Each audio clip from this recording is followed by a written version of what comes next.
구독, 좋아요. 3부 시작하겠습니다. 김지미 변호사님 나오셨습니다. 어서 오십시오. 안녕하십니까. 예. 자, 오늘 13일입니다만 미국 시간으로 하니까 약간 시간이 좀 있네요. 네네, 시간 격차가 있습니다. 예, 네. 이집트에서 열리는 가자 평화협상, 이게 전 세계 지금을 주목받고 있는데, 언론에서도 보니까 한 20개국이 트럼프 대통령과 함께 회의를 할 것이다, 모일 것이다, 뭐 이런 이야기 나오던데, 네네. 어떤 나라들이 일단은 참석을 합니까? 예, 제가 오늘 오기 전에요. 네. 폭스뉴스를 마지막으로 확인을 했는데요. 지금 트럼프 대통령이 중동 지역으로 가는 중입니다. 그래서 예. 이제 미국 대통령은 전통적으로 지금 저희 화면에도 나오는데요. 에어포스 원 타기 전에 간단하게 브리핑식으로 기자회견 하잖아요. 그렇죠. 근데 이렇게 얘기를 하더라고요. 아마 내가 중동 도착하기 전에 20명의 인질이 석방되어 있을 것이다. 근데 그게 이제 합의가 되거나 확정되지 않은 사항이면은 공식적으로 대통령이 그렇게 말하기 어려웠을 텐데 그렇게 얘기한 걸 봐서는 아마 합의가 된 모양입니다. 그래서 이제 굉장히 기대에 부푼 자신감 있는 모습으로 인터뷰를 하는 걸 제가 확인을 하고 왔고요. 예. 국장님 말씀하신 것처럼 이번 회담은 중동판 유엔 총회다. 이렇게 이제 평가. 중동판 유엔 총회다. 맞습니다. 그렇게 예. 불리는군요. 예, 유엔 총회라고 불린 이유는요. 조금 네. 전에 말씀해 주셨지만 총 20개국이 참여를 합니다. 그래서 몇 면들을 보니까요.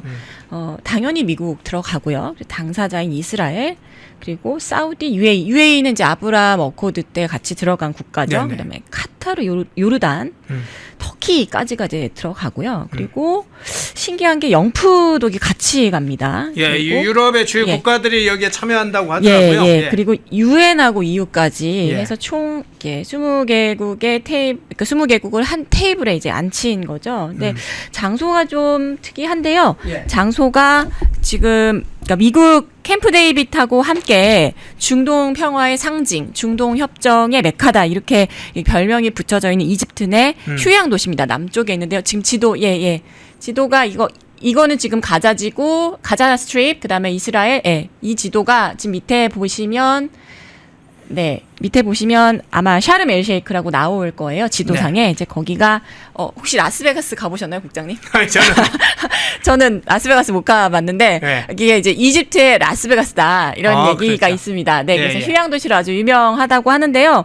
여기가 이제 중동 말씀드린 것처럼 중동 평화 협상의 메카랍니다. 그래서 여기로 이제 다 소환을 한 거고요. 이제 20개국이 왜 중동에서의 유엔 총회라는 이런 이제 별명이 붙을 만큼 대규모의 협정을 하러 모이는 것이냐. 이제 저희는 이제 10월 8일입니다. 10월 8일은 연휴였잖아요. 대한민국은 예. 명절이었는데 이제 중동과 이스라엘에서 이제 역사적으로 어마어마한 일이 일어났죠. 그래서 이게 지금 폭스 뉴스 패널을 보니까 아예 피스 딜이라고 해서 아예 채널을 따로 만들었더라고요. 근데 이걸 지금 국제사회에서는 트럼프 가자 피스 플랜 이렇게 부를 정도로 굉장히 이제 평화 이행을 위한 준비 작업이 이제 결과물도 나오는 그런 모임 회동이라고 평가를 하고 있고요. 이거는 이제 가자지구 그동안 자살 폭탄 테러로 유명하지 않았습니까? 가자지구를 이제 두 번 다시 전쟁터로 만들지 말자. 올해 올해 초죠. 이란하고 이스라엘하고 전쟁을 했는데 그걸 미국이 개입을 해서 피스메이커로서의 역할을 했잖아요. 예. 근데 그걸 넘어서서 이제는 트럼프가 공언한 것처럼 peace never seen before. 그러니까 전무후무한 평화협정을 내가 가자지구에서 이뤄내겠다. 그런 이제 결단을 갖고 시행한 그런 협정이라고 봅니다. 그래서 이제 하마스 이후에 가자 지구의 질서를 누가 어떻게 관리할 것인가 이거를 이제 결정하는 자리가 될 것으로 보이고요. 향후 이제 제가 보기에는 이제 국제 정치 그리고 국제 질서를 다루는 교과서에는 아마 반드시 등장할 것으로 생각이 들고 그래서 이제 이것들을 이제 동시대에 사는 사람으로서 이제 실시간으로 보고 경험할 수 있게 될 걸 예상이 되고요. 국내 언론에서는 잘 이제 트럼프 행보에 대해서 잘 다루지 않음에도 불구하고 왜 연합을 포함해서 국내 굉장히 이제 메이저 언론들도 우리나라 시간으로 이제 14일이죠.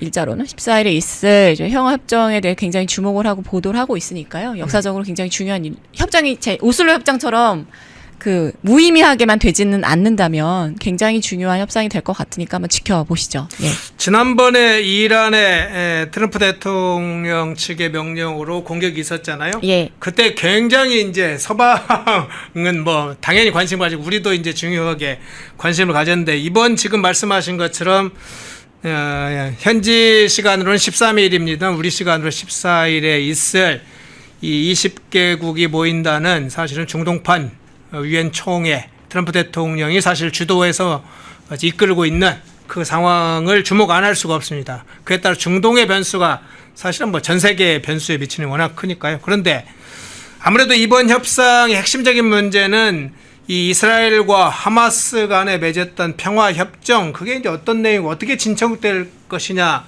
하는 거 아니겠습니까? 예, 맞습니다. 우선 그 내용 좀 소개를 좀 예, 해주시죠. 드래프트는 미국에서 했습니다. 예. 그래서 빨리 사인하지 않으면은 몇 시간 주겠다. 이란한테 했던 거랑 똑같이 한 거죠. 그래서 사인하지 않으면은 공격 들어간다. 그러니까 빨리빨리 사인해라. 이런 이제 말들을 속수를 보신 분은 아시겠지만 추석 전에 있었어요. 예. 그러다가 공식적으로 10월 8일 이제 대한민국은 연휴 기간이었습니다. 그래서 하마스로부터 우리가 시그니처를 받았다. 이렇게 공식적으로 발표가 됐습니다. 내용을 좀 보겠습니다. 이 협정의 이름이 언론에서는 제가 말씀드렸던 것처럼 트럼프 가자 피스 플랜 이렇게 부를 만큼 그 트럼프식의 가자지구 평화 설계도다 이렇게 볼 수가 있겠습니다. 그래서 조항 자체는 20개 정도 되는데요. 이거를 이제 세 가지로 일별할 수 있겠습니다. 첫 번째는 당연히 가자지구에서 더 이상 자살폭탄 테러가 일어나면 안 되기 때문에 가자지구에서의 하마스가 퇴거를 합니다. 무장을 이제 해체해라 나가라는 것이고요. 근데 가자지구가 문제가 되는 건 거기 안에 이제 이스라엘 군도 있거든요. 그래서 방위군이 있기 때문에 이스라엘 군대 같은 경우는 단계적으로 철수를 하게 됩니다. 그리고 그 하마스 입장에서는 인질이고요. 이스라엘 입장에서는 그러니까 이스라엘 입장에서는 하마스가 보유하고 있는 인질. 하마스는 국가는 아니니까요. 네네. 하마스 입장에서는 수감자. 지금 팔레스타인 수감자가 굉장히 많은데 이번에 한 2,000명 정도를 석방을 하겠다고 했습니다. 그래서 인질을 풀어주고 또 팔레스타인 수감자들을 석방한다. 이런 그 딜이 있을 겁니다. 그리고 세 번째는 이게 사실 가장 중요하다고 보는데요.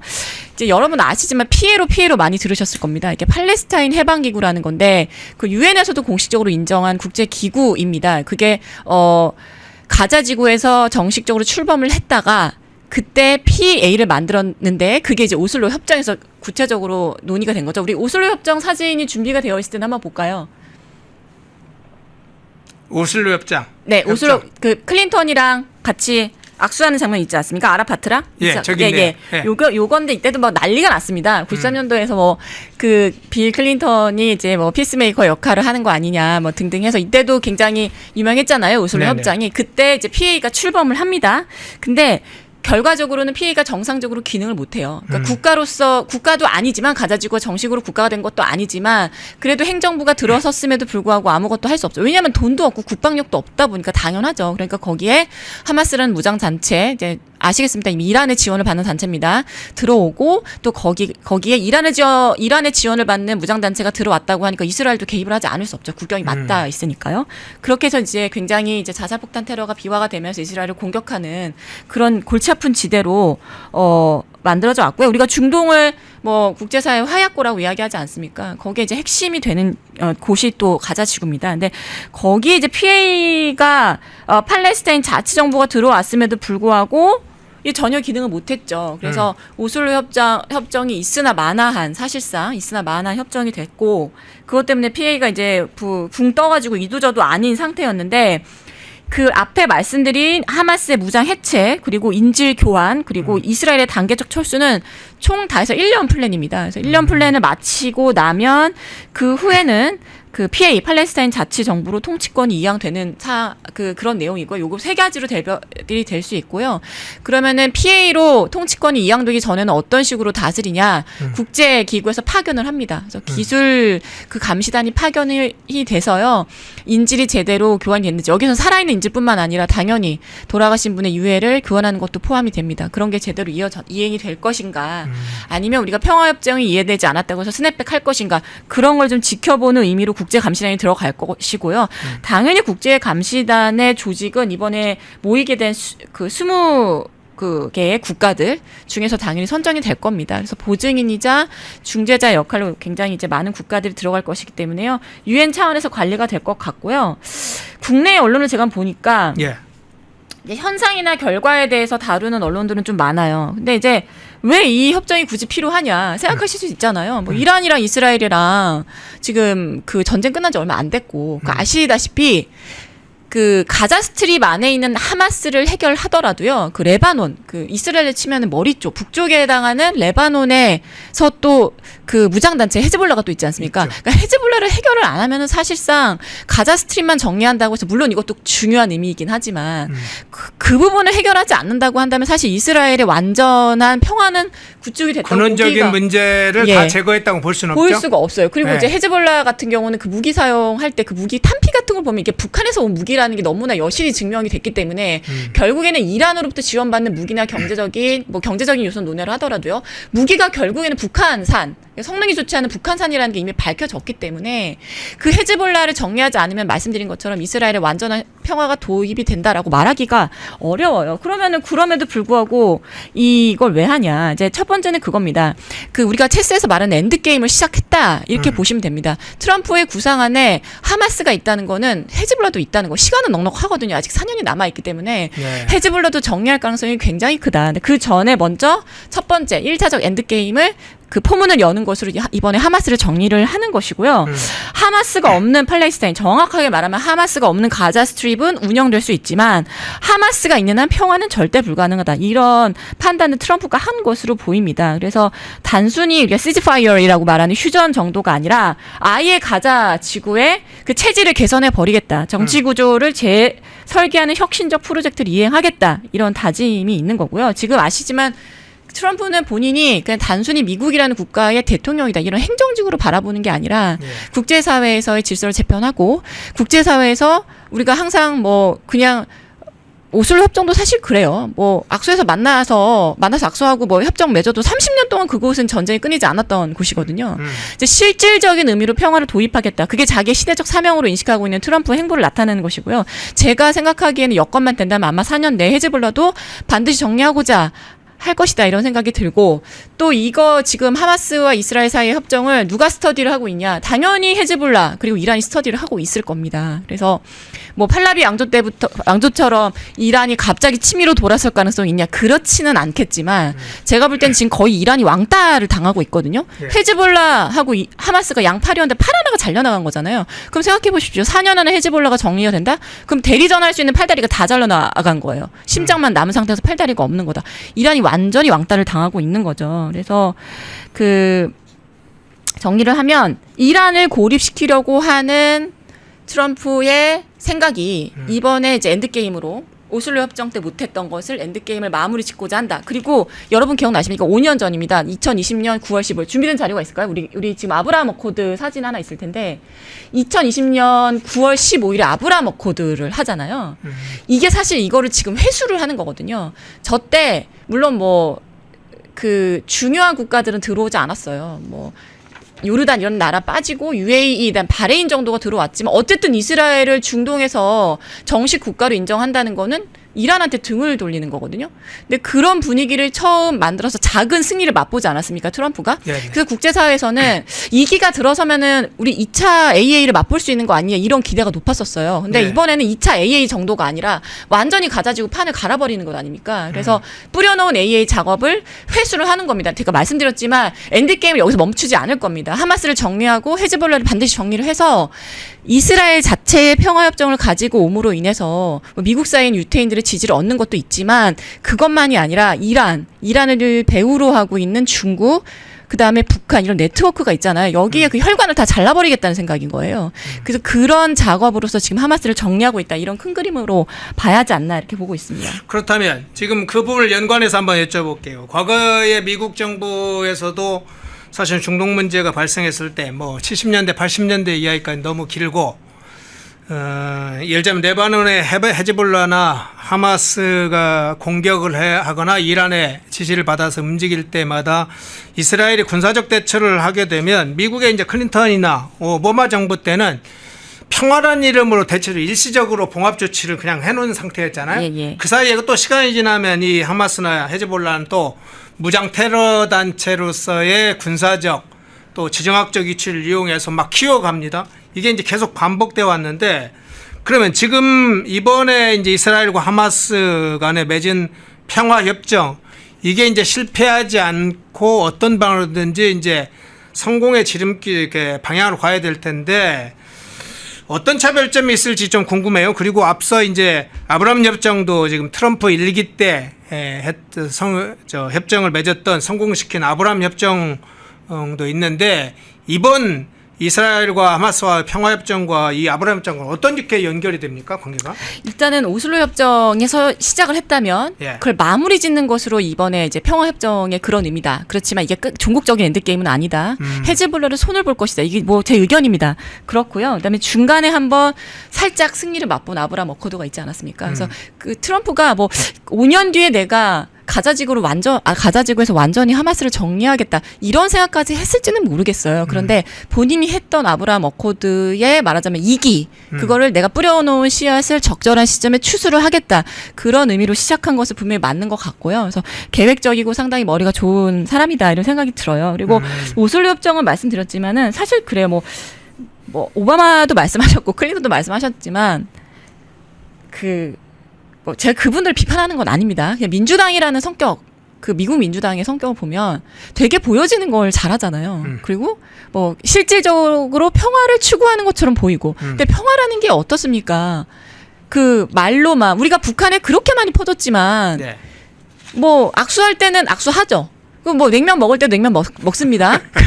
그럼 여러분 생각해 보시죠. 냉면에 목 넘어가냐 이런 얘기도 하잖아요. 냉면 먹고 귤 까먹으면은 그러면은 그게 평화입니까? 아니요.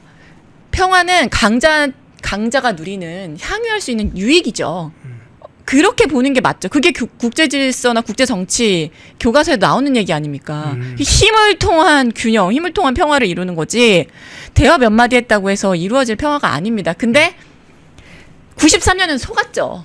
그런 식으로 오슬로 협정을 하게 되면은 빌 클린턴이 진짜 무슨 피스메이커로서 역할을 하는 건가? 이때는 뭐 냉면은 안 먹었겠습니다만 뭐 그때 그렇지만 말씀드렸습니다만 30년 동안 중동의 전쟁이 멈춘 적이 있습니까? 제 기억으로는 아니거든요. 아브라함 어코드도 마찬가지예요. 아브라함 어코드가 있었음에도 불구하고 전쟁이 있지 않았습니까? 그렇기 때문에 평화 협정 그 자체가 물론 잘 이행이 돼야 되는 것은 맞지만 오슬로 협정 같은 경우는 뭐 설계도로 치면 되게 괜찮고 근사한 설계도였어요. 다만 그게 현실적으로 구축이 안 됐을 뿐인 거지. 근데 그 오슬로 협정에서 만들어진 그 백악관에 있는 잔디밭에서 이루어진 그것을 트럼프가 왜 아브라함 어코드 때 재연을 했겠습니까? 그거를 내가 이제 완전히 끝내겠다라는 그런 결단이 있는 거거든요. 다시 말씀드렸지만 헤즈볼라를 정리하지 않고서는 오슬로 때 했던 것도 반복되고 아브라함 어코드 때 했지만 이란하고 이스라엘 또 비화될 수 있고 그래서 이란을 완벽하게 왕따시켜 버려야겠다. 정리를 해야겠다. 왜 미국이 마가라는 슬로건을 가지고 왔을까요? 마가라는 슬로건을 처음 말한 사람이 레이건이잖아요. 레이건은 소련을 정리를 했거든요. 소비에트 연방을 정리하지 않았습니까? 본인은 중국을 정리하겠다는 생각을 강하게 갖고 있는 건 주지의 사실이고요. 그리고 중동에서 중국의 친중이 누구냐 봤더니 점을 찍어보니까 좌표 찍어보니까 이란이거든요. 네. 이란을 정리하려면 누구를 정리해야겠습니까? 그렇지. 당연히 대리전. 지도를 보시면 이란은 직접적으로 이스라엘로 바로 지상작전으로 들어갈 수가 없어요. 너무 멀어요. 그러면은 이란한테 뭐 아이언돔 같은 게 있냐? 없죠.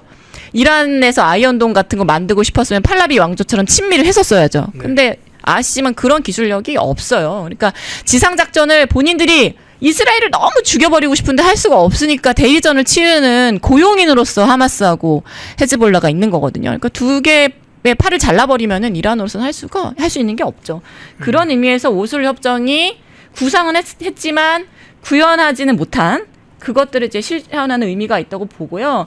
아까 이제 국장님께서 조금 전에 이게 실행되려면 어떻게 해야 되냐. 협정 자체 내용이 달라요, 아예. 예. 그리고 언제든지 만약에 하마스가 무장해체를 시도를 했다가 하는 척만 하면서 다시 돌아온다. 그러면 언제든지 이스라엘이 다시 군사적 개입을 할 수 있다. 물론 반대도 있습니다. 반대의 경우도 스냅백을 할 수 있도록 열어놨지만 이스라엘이 그럴 가능성은 거의 없어 보이고요. 한다면 하마스가 다시 자살폭탄 테러 같은 걸 할 가능성이 있는데 그럴 때는 언제든지 개입을 하겠다고 했기 때문에 그럴 일은 없을 것으로 보입니다. 그래서 이 협정 내용의 세 가지 내용만 잘 이행이 되면 또 PA가 들어오기 전에 PA가 잘 넘겨받기 전에 누가 들어가냐면 아까 말씀드린 것처럼 유엔에 있는 기술력을 가진 국제감시단이 들어갈 겁니다. 그래서 스크린을 계속 할 거고 모니터링 계속 할 거기 때문에요. 이제 가자 지구에 평화가 오지 않겠나 그런 생각이 이제 듭니다. 그런 부분들이 좀 잘 이행이 되어야 아마 협정이 실효적으로 발휘할 수 있겠죠. 예. 지금 1단계 물코가 트였고 2단계, 3단계에 사실은 이제 거쳐갈 때 힘든 여러 단계들의 과정과 즉 산적한 과제들이 많이 있죠. 그러나 그 문제를 풀어가는 지금 계획이 상당히 구체적으로 설계가 어느 정도 돼 있는 것 같아요. 그 방향도 그렇고 이제 그런 점들을 참고하면서 아까 이야기를 해주신 것 같습니다. 근데 자, 마지막으로 이 부분 한번 이 중동에 그러면 가자지구의 평화가 실제로 온다. 그게 과거의 같은 방식이 아니라 뭔가 새로운 형태의 평화가 온다. 그러면 이제 중동 자체에 대해서도 영향이 크겠지만 이 중국, 북한, 러시아, 이란으로 이어진 이 반자유신형 내부의 그로 인해서 균열이 생길 가능성도 있잖아요. 그러면 이제 우리에게 미치는 영향, 특히나 우리의 남북관계나 통일 환경에 미칠 영향 어떤 의미로 평가하세요? 전 지금 지구에서 일어난 일이 이제 거대한 하나의 시청각 자료라고 봅니다. 네. 가자지구라는 벌집을 쑤실 수 있는 나라가 누가 있겠습니까? 지구상에서 미국뿐이거든요. 역대 미국 대통령 중에서 뭐 레이건은 소련을 정리하느라 정신이 없었다면 이 벌집을 건드릴 수 있는 패기와 용기와 실력이 있는 사람 지금 미국의 트럼프밖에 없거든요. 근데 말씀하신 것처럼 왜 가자지구를 왜 건드렸을까? 왜 거기를 정리하려고 할까 생각을 좀 해봤습니다. 근데 제가 시청각 자료라고 말씀드린 거는 이런 거예요. 그냥 국제사회 지금 돌아가는 게 뭐 너무 격변한다, 하루가 다르다라고 생각하셔서 어렵다면은 이렇게 생각하시면 됩니다. 그냥 자유민주주의 진영 그리고 조금 더 세부적으로 말하면 개신교 전통, 개신교 보수. 제가 3주 전에 나와서 찰리 커크 얘기하면서 그런 얘기를 했잖아요. 그렇죠. 그 개신교 전통 보수를 바탕으로 세워진 민주주의 진영이 하나가 있고요. 워크. 걔네들 말로는 뭐 대개는 아니고 깨시민? 우리로 하면 깨심이 깨어있음 뭐 워키즘. 이러니까. 예. 제가 늘 말하지만 조지 소로스 같은 인간들. 예. 그런 워키즘을 주장하면서 여자끼리 결혼하면 어떠냐, 뭐 남자끼리 결혼하면 어떠냐, 이게 깨어있고 세련된 거라고 주장하면서 그러면서 동시에 자유를 부르짖지만 그 어느 때보다 자유를 탄압하는 진영, 국가나 정부 가리지 않겠습니다. 지금 너무 반국가 단체도 많으니까. 그 진영 사이의 대립이라고 보시면 돼요. 그동안 미국이 좀 그동안 그래도 경찰 국가니까 좀 FTA도 좀 열어주고. 아니, 너무 90년 이후에는 냉전이 사실상 해체되면서 이제 다 정리가 됐다. 역사에 지금 만연히 그렇게 생각했죠. 그렇게 생각을 했죠. 제가 그 국장님 말씀 듣다 보니까 그런 생각 나요. 네. 최근에 지금 트럼프가 국방부를 전쟁부로 바꿨어요. 네. 왜냐면은 국방부에서 전쟁부로 이름 바꾸기 전에는 전쟁에서 다 이겼거든요. 굵직굵직한 걸. 근데 국방부로 바꾸고 나서 이건 뭐 미국이 계속 죽을 쓰는 거예요. 그러니까 이 미국이 바보 형이 아닌데 전 세계에서 이 등치 크고 잘 사는 형이 뭐 바보 형처럼 굴지 않았습니까? 그거를 이제 다시 재정립함과 동시에 자유민주주의 진영을 건드리면 내가 가만히 있지 않겠다. 지금 프랑스에서도 그 우파 총리가 될 뻔했다 이제 떨어졌지만 그분 감옥에 집어넣으려고 그러니까 미국에서 간부 2명 파견했어요. 그래서 결국엔 못 집어넣었거든요. 그러니까 자유민주주의 진영을 건드리면 내가 가만히 있지 않겠다. 자유민주주의 진영을 내가 공고화하겠다. 이게 트럼프의 생각인 거예요. 그런 맥락으로 국제 질서를 보면 되게 잘 보여요. 그러면은 중동에서 자유민주주의 진영을 가로막는 존재들이 누굽니까? 네, 당연히 친중한 이란이죠. 이란을 정리를 하면 어떻게 해야 됩니까? 이란에 직접 가서 폭탄 떨어뜨릴 수는 없잖아요. 물론 전쟁을 일으켰으면 그럴 수는 있겠지만. 그래서 그 양민들을 학살하고 자살 테러하고 이런 건 당연히 개입을 해야죠. 미국이 이란 나라 경찰 국가니까. 그런 의미에서 하마스라고 헤즈볼라를 정리하는 거고요. 질문을 잘 해주셨어요. 한반도에 어떤 영향이 있을 것인가. 중국과 러시아 그리고 그 맨 끝단에 북한이 있잖아요. 요 네트워크 아까 말씀드렸지만 혈관을 자르는 일이에요. 이란을 고립시키면 이란, 중국, 러시아, 북한으로 이루어진 네트워크에 균열이 날 겁니다. 그러면 통일 환경 당연히 개선되고요. 통일 시기 당연히 앞당겨집니다. 그러니까 저는 그래요. 정동영 통일부 장관이 최근에 나와서 뭐 2개의 국가 이따위 소리 하고 있던데 그러면 통일부 장관을 그만두십시오. 통일부 장관을 그만둬야 됩니다. 통일부가 왜 필요합니까? 2개의 국가인데? 두 개의 국가로면은 합병이지 그게 통일인가요? 아까 강대기 변호사님이 그런 말씀하셨어요. 북한의 주민은 헌법 3조에서 보호해야 돼 우리 국민이라고. 그 말인즉슨 북한 원래 대한민국 땅입니다. 한반도기가 들어서면 안 되고 거기에 태극기가 걸리는 게 맞는 거예요. 그러면 통일을 왜 합니까? 만약에 두 개의 국가로 인정하면 통일할 필요 없죠. 그럼 통일부 없애고 통일부 장관도 내려오십시오. 지금 통일을 하고 싶어 하는 그리고 통일이 이루어지면 어떤 문제를 해결할 것인가? 그리고 그것을 위해서 대한민국이 지금 뭘 준비해야 될 것인가? 그걸 설득하기 위해서 국민들에게 통일되면 이런 점이 좋으니까 통일 안 하는 것보다는 하는 게 낫습니다. 그리고 지금 당장 북한에서 죽어나가는 러시아에 참전한 군사들 중에 3년에 90만이 죽거나 다쳤답니다. 거기 당연히 북한 군인 들어가 있어요. 그러면 그 사람들을 생각해서라도 인권을 부르짖는 민주당에서는 더더욱 통일에 앞장서야 되는 건 아니겠습니까? 북한의 인권은 괴대지의 인권인가요? 북한의 정말 차별받고 고통받는 사람들을 생각해서도 통일은 당연히 이루어져야 되는 거고요. 많은 리서치가 있어요. 통일이면 한국이 얼마나 위상이 높아지고 국격이 올라갈지에 대해서. 그게 싫으니까 통일을 반대하는 거죠. 그리고 통일을 만약에 그런 의미에서 통일을 반드시 해야 되는 과업이라고 우리가 결론을 내리고 전제 출발한다면 사실상 이란이나 반중을 해주는 미국이 대한민국으로서 얼마나 고맙습니까? 지금 며칠 전에도 제가 기사 찾아보니까 대진연에서 트럼프에 대해서 관세 어쩌고저쩌고 하면서 또 시위를 하더라고요. 진짜 머리가 꽃밭이구나. 생각이 없어서 너무 없다.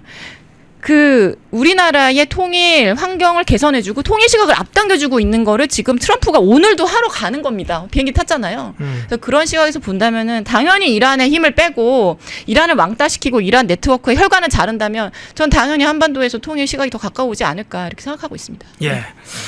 우리 김지미 변호사 시원시원하다고 칭찬하는 분들이 댓글에 많네요. 감사합니다. 근데 오늘 어쨌든 가자지구 관련된 평화가 지금부터 본격적으로 시작되는 그 단계에 문을 열은 트럼프 대통령이 문을 열었는데 오늘 전체적으로 좀 마지막으로 멘트 네. 좀 총평하는 형식으로서 멘트 좀 정리를 해주신다면. 제가 이제 언론에서는 트럼프의 가자 피스 플랜이라고 되어 있는데 네. 플랜이라고 하면 안 됩니다. 결과가 나왔으니까요. 플랜이라는 건 결과가 나오기 전에 계획을 말하는 거잖아요. 그래서 저는 이렇게 주제를 이렇게 잡았는데 트럼프의 2025년 가자지구 평화 협정 달성 그리고 중구동의 엔드게임 그리고 한반도의 새 판도 이렇게 정리해봤습니다. 여기 안에 제가 하고 싶은 말이 다 들어가 있고요. 예. 결국에는 트럼프는 가자지구의 평화협정을 넘어서 그러니까 하마스의 종식을 넘어서 헤즈볼라를 향한 엔드게임으로 가고 있습니다.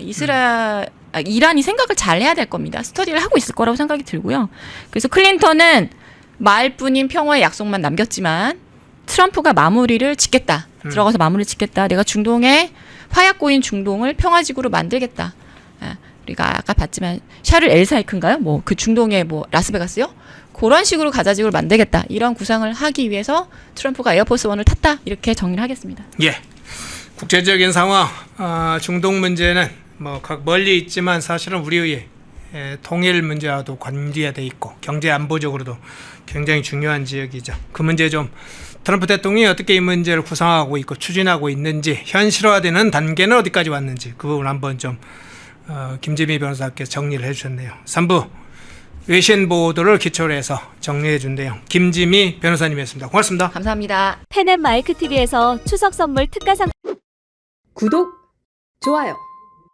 자, 2부 시작하겠습니다. 배종찬 인사이트 K 연구소장님 나오셨습니다. 어서 오십시오. 안녕하십니까. 예. 배추도사 배종찬입니다. 가을 배추. 예. 네, 날씨가 좀 선선해졌는데 주말에는 또 비가 오고 한 자릿수로 기온이 내려간다고 그러니까요. 그래요. 우리 펜 앤 마이크 우리 팬마죠. 우리 클럽 이제 팬클럽이 이제 팬마인데 여러분들 좀 날씨 기온 변화 환절기에 건강 관리 잘하시면 좋겠습니다. 예. 자, 주진우 의원의 저 발언과 함께 사진만 좀 키워주시겠어요? 예.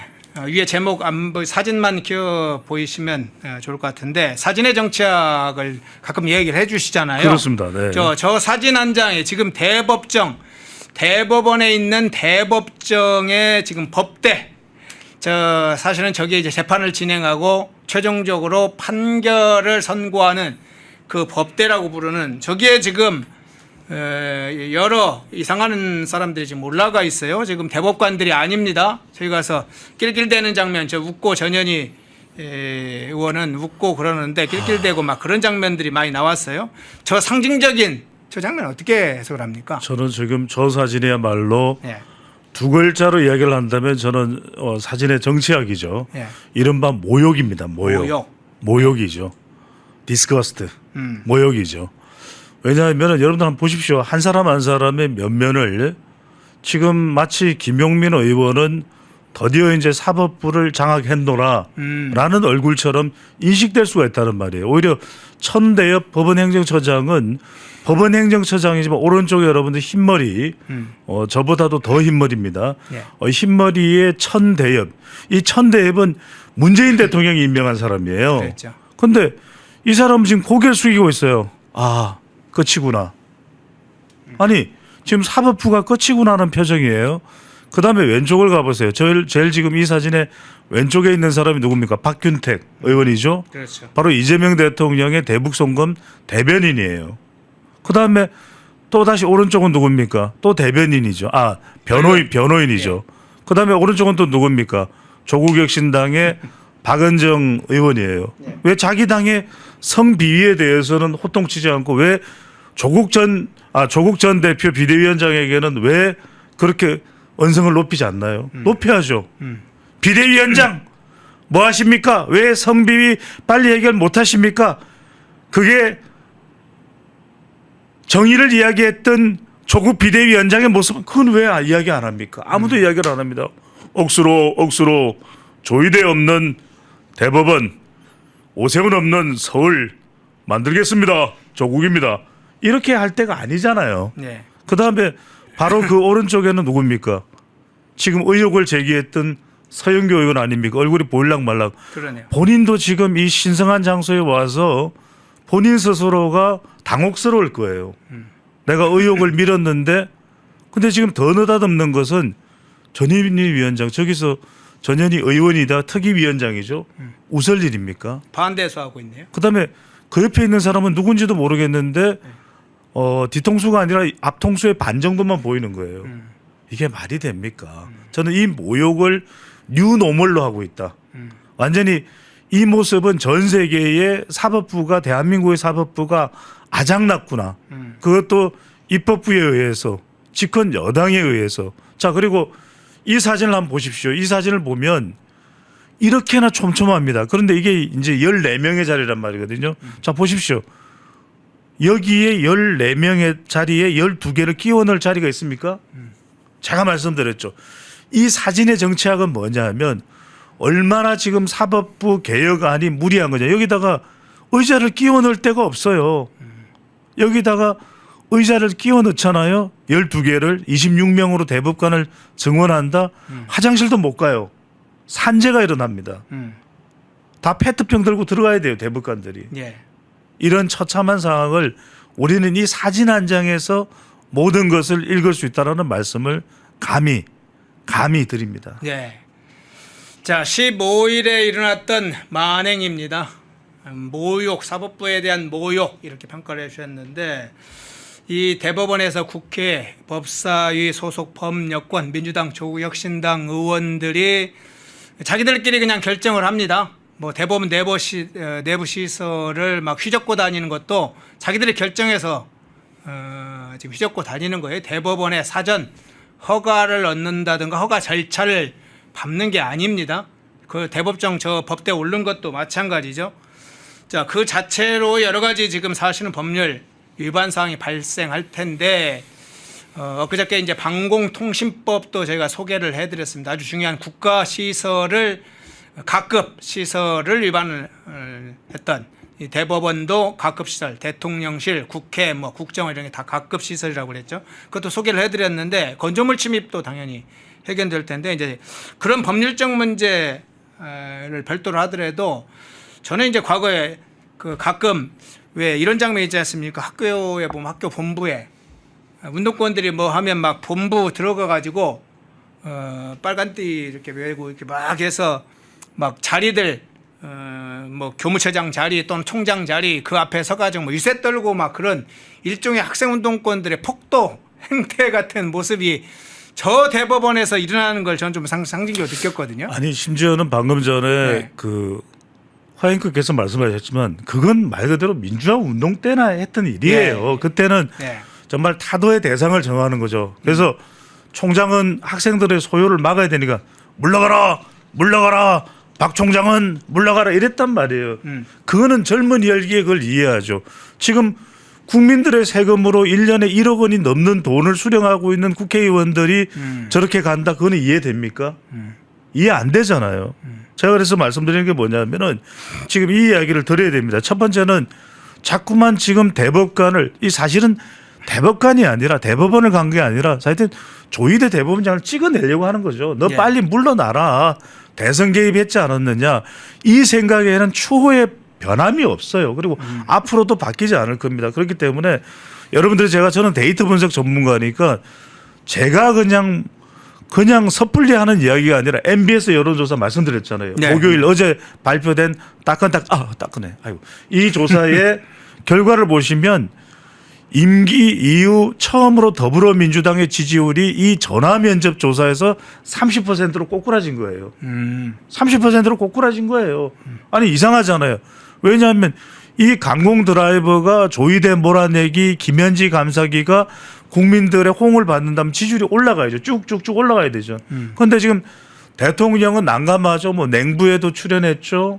그러니까 지금 오히려 지금 여기에다가 정청래호는 계속 강공 드라이버를 뭐 심지어는 이 정청래보다 더 센 사람이 나와버렸잖아요. 그러네요. 추 짜르잖아요. 이제. 진짜. 그러니까 이게 통제가 불가한 겁니다. 그러다 보니까 지금 추 짜르는 저기 가서 쫙 오른쪽에 서 있잖아요. 그러니까 쫙 모습을 보는 거예요. 각자의 사람들이 지금 어떤 반응을 보이고 있는가를 전체를 이렇게 컨트롤하고 관찰을 하고 있는 거예요. 그런데 무슨 말씀을 드리냐. 왜 우리가 대법관이라고 그럽니까? 그거는 대통령과 마찬가지로 대법관은 존중받아야 되는 거예요. 만약에 대통령이 저렇게 너덜너덜대면은 집권 여당인 민주당이 가만히 있겠습니까? 대법관이에요. 우리가 대법관인데 그 대법관을 가리켜서 법률심을 하는 대법관을 정말 판사 경력 30년, 40년에 이르는 사람입니다. 대법관은 그렇잖아요. 대법원장은 나이가 70세까지 이 나이 상한선이 있습니다. 그러니까 그때까지 조희대 대법원장은 하는 거예요. 그러면 이 대법관에 대해서 7만 쪽을 읽었느니 6만 쪽을 읽었느니 안 읽었느니 그러면은 재판 하나하나 다 따져야 되잖아요. 그럼 2심 재판부는 왜 무죄를 줬고 다 불러라 이거예요. 모든 재판 그렇게 하잖아요. 재판 하나라도 1년 내에 끝나겠습니까? 그럼 10년이 돼도 재판이 안 끝날 겁니다. 제가 이 말씀까지 드릴게요.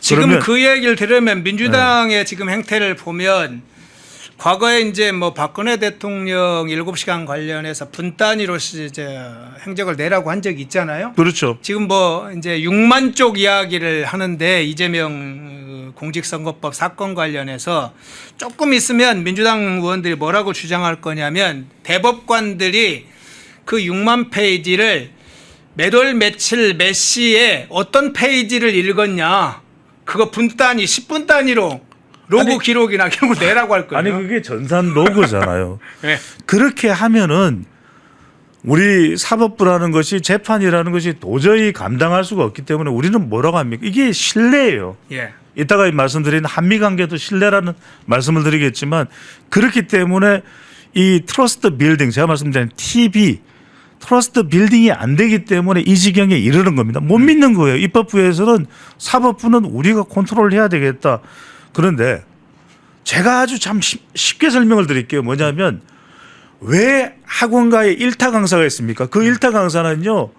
척 보면 M이다. 문제 딱 보면 이게 이번 수능에 나올지 안 나올지를 감을 잡는 거예요. 그래서 일타 강사입니다. 핵심이 뭔지를 알아요. 자, 40년을 재판을 하고 사법고시패스 하고 법조인으로 이뤄왔던 대법관이요. 이 사건 얼마나 보도가 많이 됐습니까? 이재명 대통령의 당시에는 후보였죠. 그 이전에는 대표였죠. 이 사건을 이 내용을 읽어보고 할까요? 대법관이요. 척 보면 M이다. 6만 페이지 읽으려면 한 3년 읽어야 돼요? 자, 제가 회의크게 이렇게 여쭤볼게요. 자, 그러면 네. 대통령한테도 우리 대통령실에서 캄보디아 관련된 거 냉장고를 부탁해야 된 여론 7만 쪽 올립니까? 모든 게 한 페이지 잘 하실 거예요. 그죠. 한 페이지로 가장 중요한 청와대 쟁점. 청와대 용산 이 대통령 보고는요 한 페이지입니다. 한 페이지. 대법관들이요 법률심이기 때문에 한 페이지만 보면 이게 무죄인지 유죄인지 척 보면 M입니다. 바보입니까?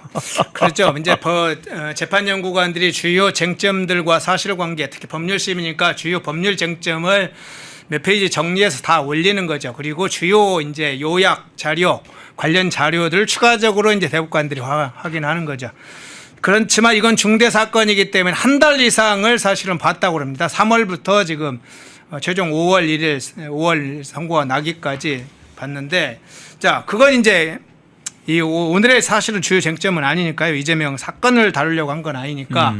자, 지금 대법원에 저렇게 이제 공격을 반복적으로 하는 거, 뭐 예상된 어느 정도는 예상은 했습니다만, 지난번에 이재명이 권력에도 순서가 있어, 순위가 있어, 뭐 여기도 계급장이 있는 거 몰라 하면서 선출 권력 우위를 주장한 이후에 더 지금 거세지는 것 같다 이런 주장도 있어요.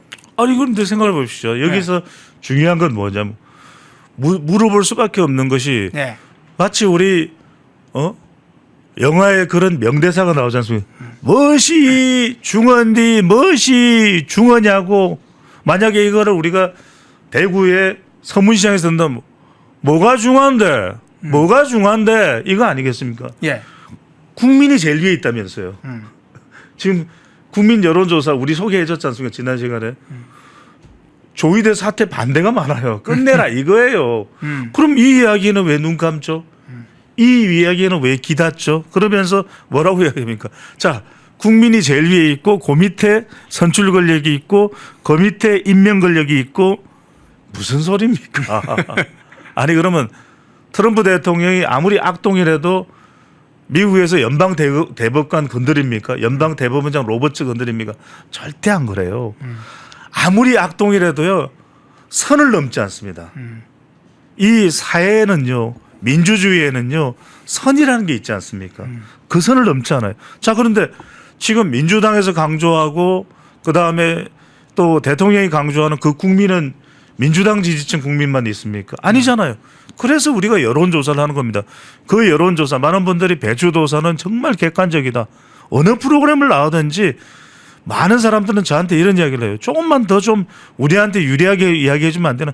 저는 철저하게 데이터는 데이터입니다. 그런데 그 데이터가 뭐라고 이야기합니까? 데이터는 거짓말을 안 합니다. 데이터가 뭐라고 이야기합니까?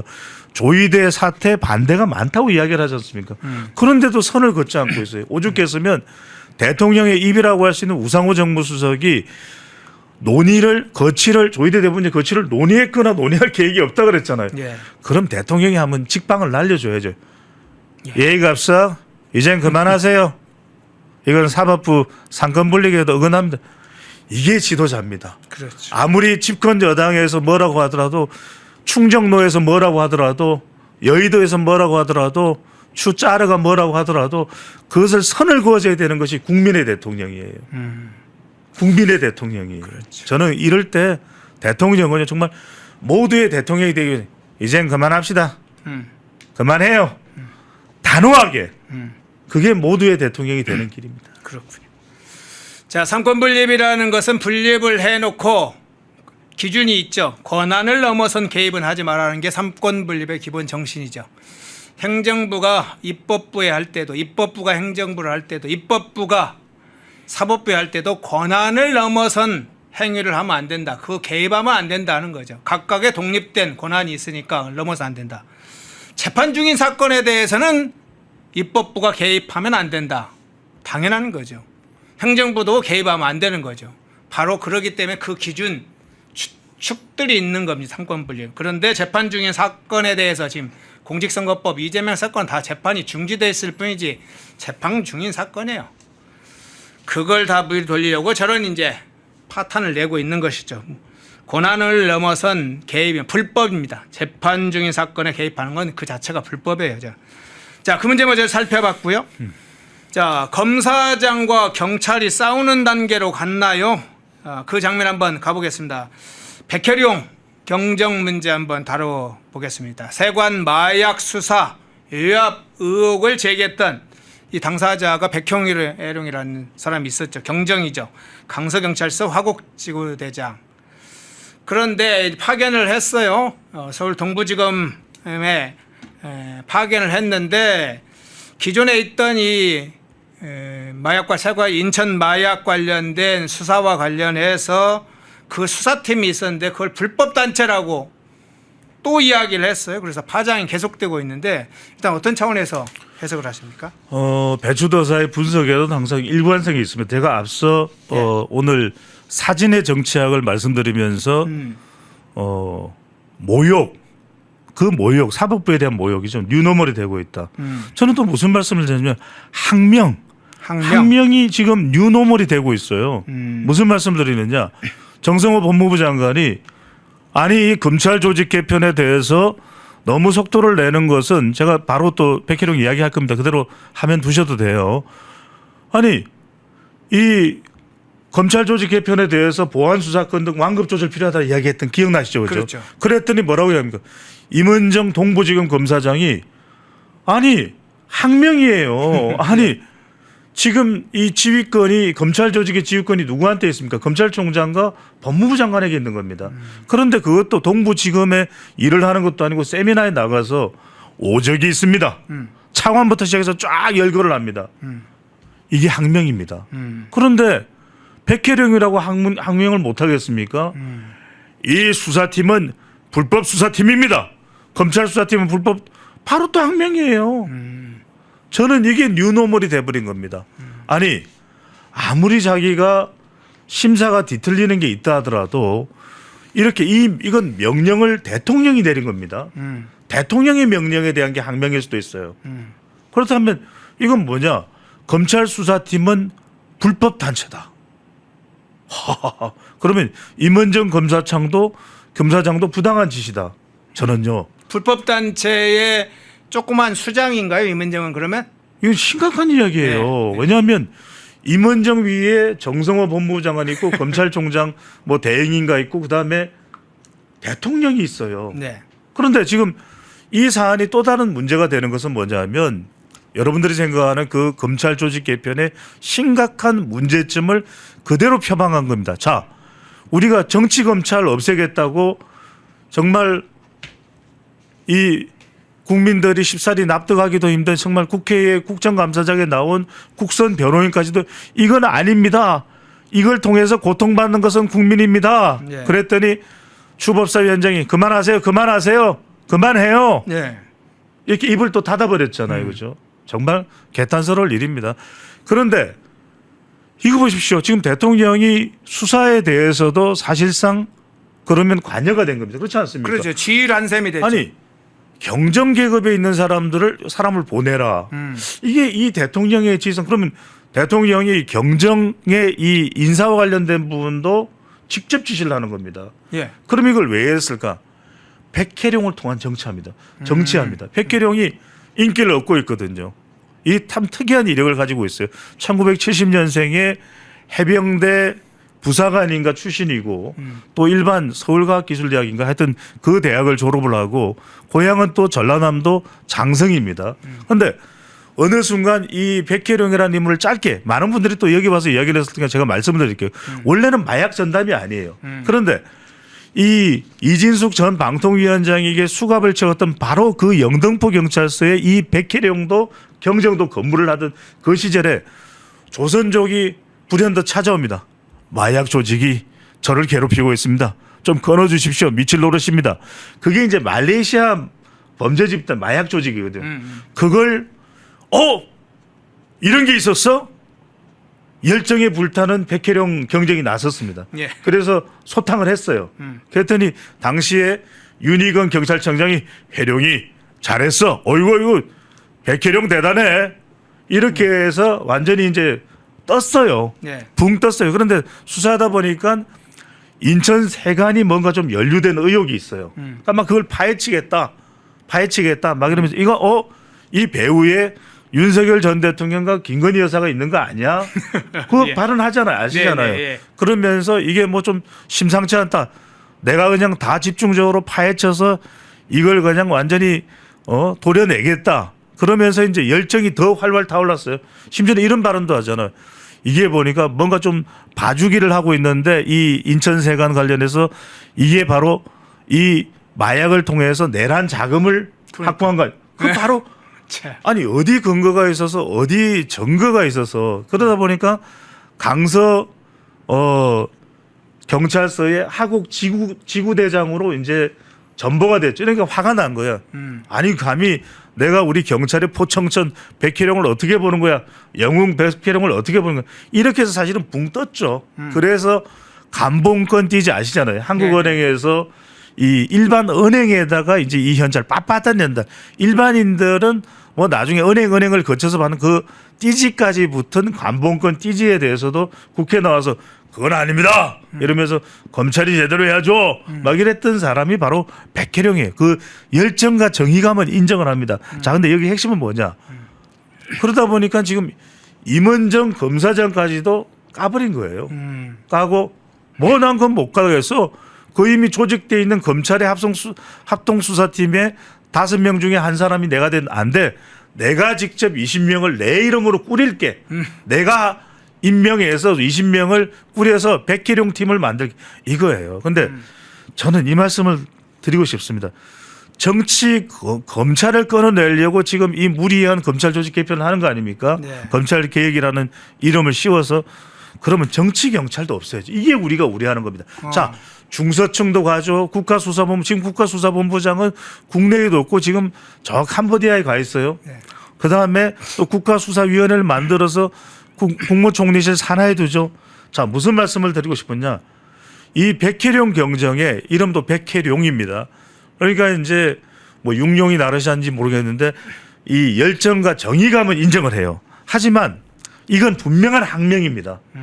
그 다음에 지금 연차를 내긴 했지만 라디오 나가서 다 또 본인은 정치 활동 비스무리하게 지금 또 활동을 하고 있는 것이거든요. 절대로 이런 정치하면 안 돼요.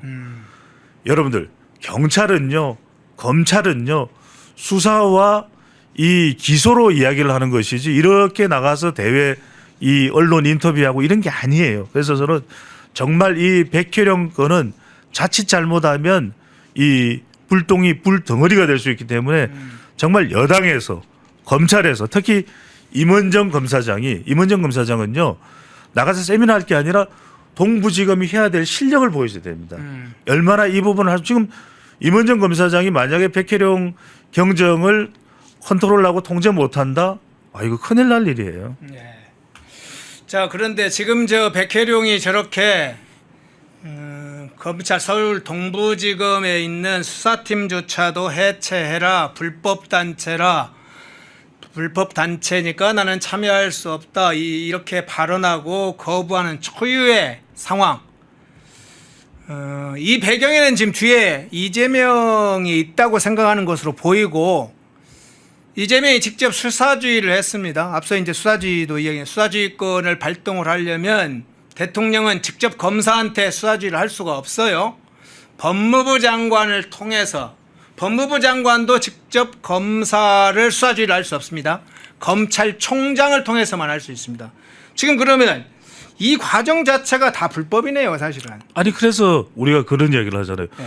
아니 검찰의 권력의 신여가 될 수 있다고 해서 그게 정치적인 이 수사를 하는 검찰은 뭐 몇 퍼센트 안 되는 뭐 정말 5% 미만 더 작게 잡아서는 1% 이야기하는데 지금 그래서 우리가 이 조직 개편을 우려하는 거예요. 보안 수사권도 없다. 그러면 경찰이 이렇게 해서 주도해서 이렇게 이 대통령과도 어떤 식으로든 교감을 해서 결과를 내는 조사가 이루어진다. 더군다나 아시잖아요. 네. 국가수사위원회라는 것은 국무총리실 산하에 있지만 법제처장을 비롯해서 사실은 이 대통령이 인사한 사람들로 구성이 되는 거예요. 예, 예. 그러면 우리가 검찰이 이 권력의 영향을 받을까 우려해서 검찰 조직 개편 운운했고 검찰을 다 뜯어고쳐서 검찰하는 명칭도 붙여주지 말자라고 이야기를 하고 있는 판에 경찰은 정말 비대해야 돼서 경찰 권력이 되는 거예요.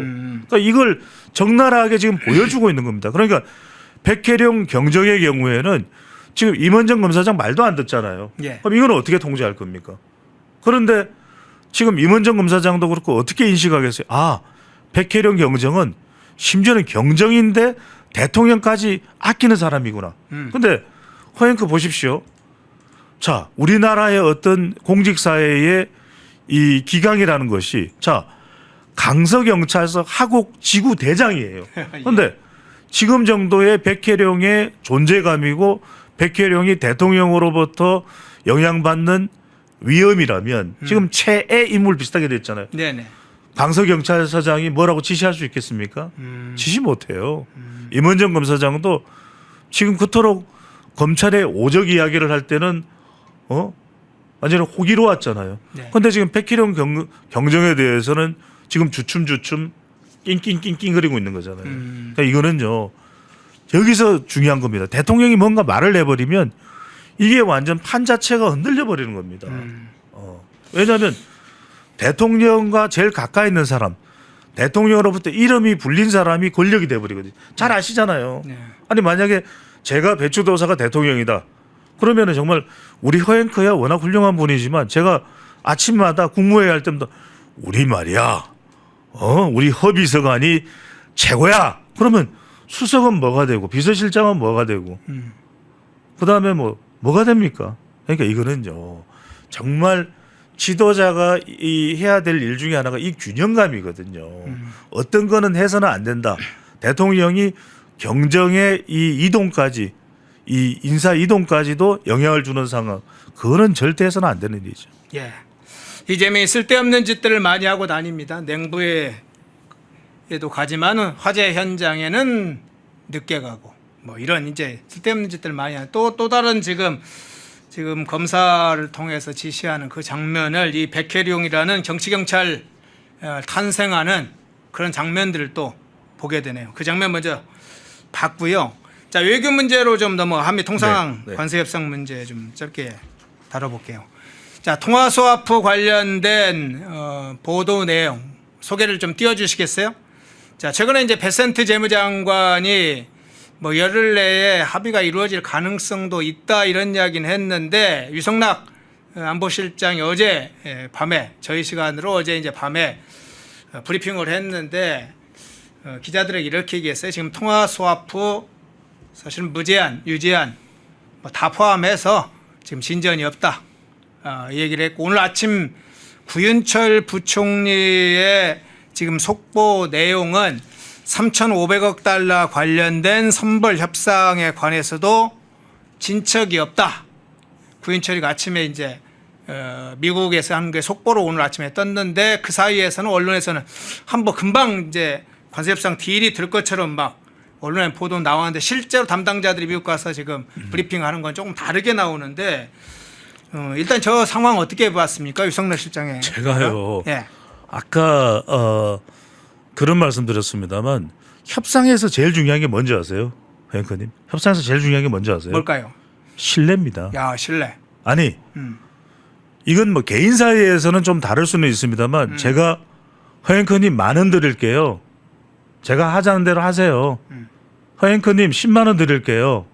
그런데 우리 허앵커님이 그런 많은 10만 원에 움직일 사람입니까? 그게 아니에요. 예. 제가 돈 한 푼 안 들여도 이 배추도사를 신뢰하기 때문에 제가 부탁하면 그래 우리 배추도사가 보기와는 다르게 참 소탈하게 코다리를 좋아하지. 배추값도 싸게 그래요. 줄 거야 이런 건가요? 그렇죠. 이게 신뢰라는 겁니다. 자, 네네. 오늘 우리가 일관되게 여러분들이 펜앤마이크를 금요일 날 채널 고정하셔야 되는 이유가 이 배추도사가 데이터를 기반으로 해서 굉장히 일관된 분석을 하고 있는 겁니다. 아까 제가 말씀드렸죠. 오늘의 키워드가 모욕, 그 사법부에 대한 모욕. 두 번째가 뭡니까? 바로 항명이란 말씀드렸죠. 네. 세 번째가 뭐냐? 장담이에요. 장담. 장담. 아니 우리 기억나시잖아요. 7월 말에 뭐라 그랬습니까? 사진 쫙 찍었잖아요. 트럼프 대통령 옆에서. 그렇죠. 그거 여러분들 기억하시잖아요. 그 사진 있으면 좀 보여주세요. 다 사진 찍으면서 거기에 김정관 뭐 다 들어가 있어요. 그러면서 뭐라 그랬습니까? 역사적인 협상을 타결했다. 대통령도 트럼프 대통령도 너무 허무했다. 기억나시잖아요. 네네. 다 됐다. 역사적. 그러면서 김용범 정책실장이 이런 협상은 우리가 일찍이 본 적이 없다. 우리가 다 지금 이미 다 기억을 읽고 있나요? 다 기억을 잊어버렸나요? 그거 다 기억하고 장담을 했잖아요. 그 다음에도 뭐라 그랬습니까? 대통령이 한미 정상회담 할 때도 다 잘 된다 이랬잖아요. 다 잘 된다 그랬잖아요. 그리고 그 이후에도 구체적인 내용은 공개를 안 하다가 하하 100일 기자회견을 하면서 아 협상이 안 됐네라는 걸 우리가 적나라하게 안 거죠. 그리고 트럼프 대통령이 어떻게 그랬습니까? 어떻게 했습니까? 일본에 대해서는 자동차 관세 15% 내려주면서 우리는 25%로 바로 막 올려버렸죠. 그러면서 뭐라고 이야기했습니까? 우리는 뭐 대출 보정에 3,500억 불이다 얘기하니까 트럼프 대통령이 여러분들 어려운 영어가 아니에요. upfront 유엔에 가서 스콧 베센트 제가 우리 시간을 통해서 여러 번 말씀드렸습니다.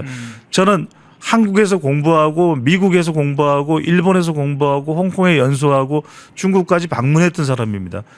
국제 배추입니다. 제가 뭐라고 말씀드렸습니까?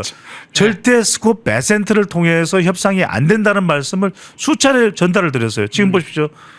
우리는 그러면 도대체 협상의 키 멤버가 누굽니까? 김 장관이 갔다가 여왕구가 갔다가 그 다음에 또 뭡니까? 또 우리 구윤철이요. 구윤철이 갔다가 네. 그 다음에 설명은 또 김용범이가 또 설명을 한미 해요. 스와프 이 진전은 없다는 위성능 이 이야기를 먼저 하세요. 여러분들 이건 아셔야 됩니다. 협상에서 제일 중요한 건 신뢰라 그랬죠. 네. 신뢰가 없으면 여러 사람이 가게 돼요. 신뢰가 있으면요 대통령이 전화 한 방 때리면 끝납니다. 대통령이 전화해서 Hello, Mr. Trump. Oh, Mr. Lee, I love you. What's the matter? 그러면은 APEC, thank you very much.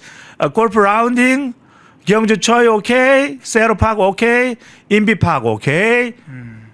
그러면 이거는 트러스트 빌딩이 된 거예요. 제가 수도 없이 말씀드리잖아요. 미국이 3,500불이 없을까요? 아니 미국이 달러를 찍어내는 나라잖아요.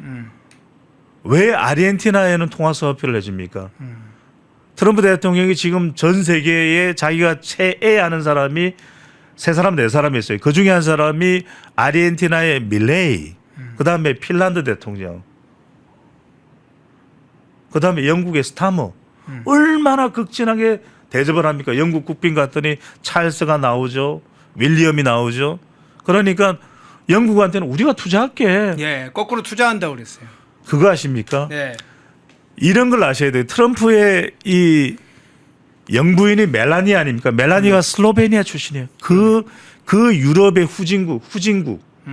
그런데 영국 가서 완전히 그냥 여왕 대접을 받으니까 멜라니아가 입이 찢어져요. 너무 좋다는 거죠. 그러니까 막 남편한테 아이고 영국 좋아. 내가 이렇게 후진국에서 자랐던 내가 영국이라고 하는 유럽 최고 선진국에 와서 대접을 받더니 여보 사랑해요. 얼굴에 만면의 미소가 터져요. 그런데 이 멜라니아가 유럽에 앉아있을 때 그 바로 옆자리가 원래는 누구 자리입니까? 김혜경 여사 자리인데 우리 대사관에서는 뭐라고 이야기를 합니까? 몰랐다. 그 옆자리가 김혜경 여사 말이나 되는 이야기입니까? 그 바로 유엔의 이 다자 외교를 관리해야 되는 사람이 차지훈 변호사, 이재명 대통령의 연수원 동기예요. 친구 아이가, 깐부 아이가. 지금 캄보디아를 제재해야 되는 캄보디아는요. 범죄 단지예요. 범죄 소굴입니다. 이거는 유엔에서도 5개월 전에 경고를 이미 했어요. 그다음에 지금 이 범죄 집단의 이 태동이 중국입니다. 아시죠 여러분들? 중국에 있다가 필리핀에 있다가 태국에 있다가 그 경찰들 국제 경찰들 인터폴의 단속에 캄보디아로 넘어간 거예요. 그 프린스 그룹의 천저 회장은요. 이 훈마넷 훈센 독재자 30년 독재해서 우리나라 역대 대통령이 97년 이후에 다 만났던 사람이 훈센이에요. 이 아버지 훈센의 아들이 훈마넷이란 말이에요. 그러면 우리가 이걸 어떻게 해결해야 되죠? 캄보디아 사태를 미국 도움 없이 해결할 수 있을 것 같아요. 그러면 미국의 도움을 받아야 되고 유엔 총회에서 유엔 안보리 제재 결의를 해야 되는 사안인데 그때 여러분 생각해 보십시오. 그 관리를 누가 해야 됩니까? 유엔 대사가 해야 돼요. 그렇죠. 그런데 차지훈 지금 이재명 대통령의 깐부 친구가 할 수 있을 것 같아요. 여러분들 이게 정말 우리에게는 우리 국민들 지금 돌아오지 못하고 있는 20대가 돌아오지 못하는 나라. 더 이상 이야기 안 하겠습니다. 그런데 조금만 더 붙일게요. 그래요? 자, 그런데 이 협상에서 방금 전에 우리 허앵크께서 하다가 김용범 실장. 네. 자, 여기서 중요한 겁니다. 김 실장이 가서 인터뷰에서 뭐라 그랬습니까? 다 잘 될 거다. 다 잘 될 거다. 그러면서 뭐 유료잔치 하는 것 같아요. 그러면서 네. 정책실장이 왜 갑니까? 지금 러터닉이나 이런 사람들은 골이 빠개져요. 왜냐하면 협상을 하면 되는데 뉴욕까지 찾아오죠. 스코틀랜드까지 찾아오죠. 미국 업무, 국내 업무 바빠 죽겠는데 협상이라는 건요. 핵심을 가지고 가서 한 번, 두 번, 세 번 만나고 최고 정상 회의에서 끝이 나야 되는 거지. 이렇게 계속 실무자들을 보내고 또 보내고 이건요 협상이 아닙니다. 거듭 말씀드리지만 지금 김영법 정책실장은 지금 부동산 정책 신경 써야 되고 신경 써야 될 게 한두 가지가 아니에요. 지금 김윤덕 제가 말씀드렸지만 국토교통부 장관은 부동산을 모릅니다. 김영적 정책실장은 지금 미국 가서 관세 협상에 지금 투입될 게 아니라 국내 부동산 정책을 챙겨야 된다라는 것이 많은 사람들이 전문가들이 정말 이 내용을 제대로 알고 있는 전문가들이 하는 이야기이고 제가 거듭 말씀드립니다. 자, 이럴 때일수록 정상 소통이 중요한 거예요. 정상 간의 소통이 중요해요. 이재명 대통령이 전화해야 됩니다. 전화해서 저는 정말 중요한 게 여러분들 제가 이 협상이라는 거 art of deal 이걸 알아야 됩니다. 뭐냐면 여러분들 한번 잘 들어보십시오. 제가 긴 시간을 말씀드리면서 이야기를 하는 이유는 첫 번째 미국이 3,500억 불이 없을까?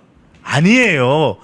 신뢰가 있어야 됩니다. 트럼프 대통령과 함께 이 글로벌 외교를 해나갈 의지가 있는가를 지금 트럼프 대통령이 확인하는 거예요. 자, 이재명 대통령이 전화를 해서 정말 우리 지금 외환 보유고가 없어도 너무 없고 이대로 되면 우리 정말 IMF 외환위기 올지도 모르고 그런데도 불구하고 국내 여론도 안 좋다. 그런데 트럼프 대통령 당신이 정말 원하면 내가 정말 국민의 치탄의 대상이 되고 그래 3,500불 어떻게든지 해볼게. 그리고 조선업도 정말 우리가 지금 중국까지 우리를 제재하고 지금 딴지 놓고 있는데 그래도 우리가 이런 수모를 당하고 고통을 받으면서도 트럼프 대통령 당신이 원하니까 그레이트 쉽빌딩 아메리카 어게인 해줄게. 자, 허영크게 여쭤봅니다. 이렇게 저한테 여쭤보지 말고 제가 이제 마지막 질문을 여쭤볼게요. 아, 여쭤보려고 그랬더니. 네. 네. 이제 전체적으로 이제 관세 협상이나 지금 한미 간의 협의 과정은 대체적으로 중요한 포인트를 짚어 주셨으니까 자, 민주당 주류에서는 사실 이런 분위기가 있어요. 한미 관세 협상 관련해서 사실은 이제 정부가 미국이 요구한 대로 타협하지 말아라 뭐 이런 요구는 공개적으로 나왔지 않습니까? 네. 자기 지지층에 타격을 줄 만큼 그런 어떻든 협상안 이런 이제 것은 절대로 받지 말아라. 어차피 현실적으로는 기업이 그냥 피해가 가면 된다. 뭐 이런 시각이 사실 주류에 있어요.